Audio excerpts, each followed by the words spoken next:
আগে অনেক সময় ছিল, ঐকমত্য কমিশন কিন্তু দফায় দফায় সময় বাড়িয়েছে, বিভিন্ন সময় বিভিন্ন আলোচনা হয়েছে। এখন নির্বাচনের বাকি 4 মাসের মতো, আপনি যেমনটা বলছিলেন, এই সময় এসে নির্বাচন কমিশন পুনর্গঠনের যে দাবিটা, আপনি এটাকে কিভাবে দেখছেন?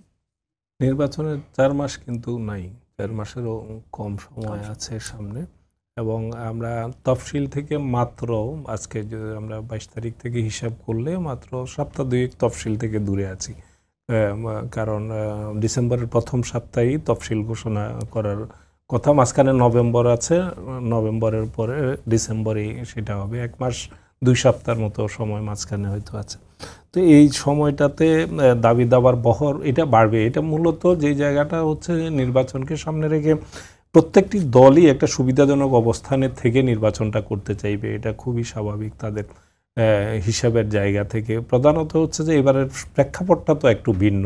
যদি আপনি এর আগের যে 12টি নির্বাচন দেখেন, এর মধ্যে 3টি নির্বাচন যদি আপনি বাদ দিয়ে রাখেন, যেটা শেখ হাসিনার আমলে একতরফা হয়েছে, এই 3টা নির্বাচন বাদ দিয়ে রাখলে বাকি নির্বাচনগুলো যদি দেখেন, সেখানে দ্বিদলীয় নির্বাচন ছিল, একটা আওয়ামী লীগ একটা বিএনপি। এই দুই ধারার মধ্যে নির্বাচনটা, রাজনীতি এবং নির্বাচন দুটোই কিন্তু এই দুই ধারার মধ্যে সীমাবদ্ধ ছিল।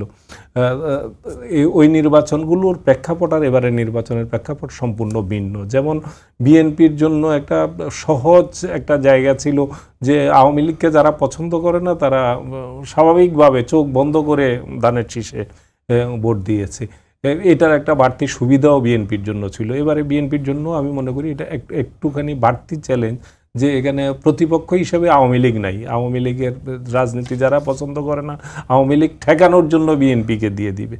এই জায়গাটার কিন্তু একটু ভিন্নতা এবারে নির্বাচনটা আছে। তো সেটা মাথায় রেখেই হয়তো বিএনপি সেভাবে প্রস্তুতি নিচ্ছে আগামী নির্বাচন মোকাবেলা করার জন্য।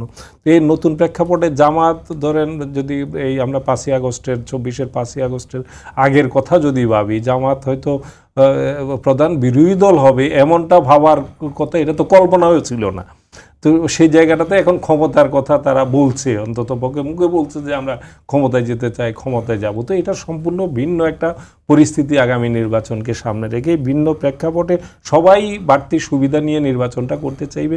সেই সুবিধা আদায়ের জন্য চাপ প্রয়োগ করে আপনি দেখেন, নির্বাচন আমাদের নির্বাচনী আইন অনুযায়ী নির্বাচনী তফসিল ঘোষণা ডিসেম্বরের ফার্স্ট উইকে যদি নির্বাচন তফসিল ঘোষণা হয়, এখন থেকে ধরেন 5 সপ্তাহ আমরা ধরে, নভেম্বরের 4 সপ্তাহ বা এখানে বাকি 1 সপ্তাহ আছে, 5 সপ্তাহ বা 6 সপ্তাহের মাথায় তফসিল ঘোষণা করার পরে এই উপদেষ্টাদের কারোই কোনো কিছু তেমন কোনো ভূমিকা থাকবে না নির্বাচনে। পুরো দায়িত্বগুলো চলে যাবে নির্বাচন কমিশনের কাছে।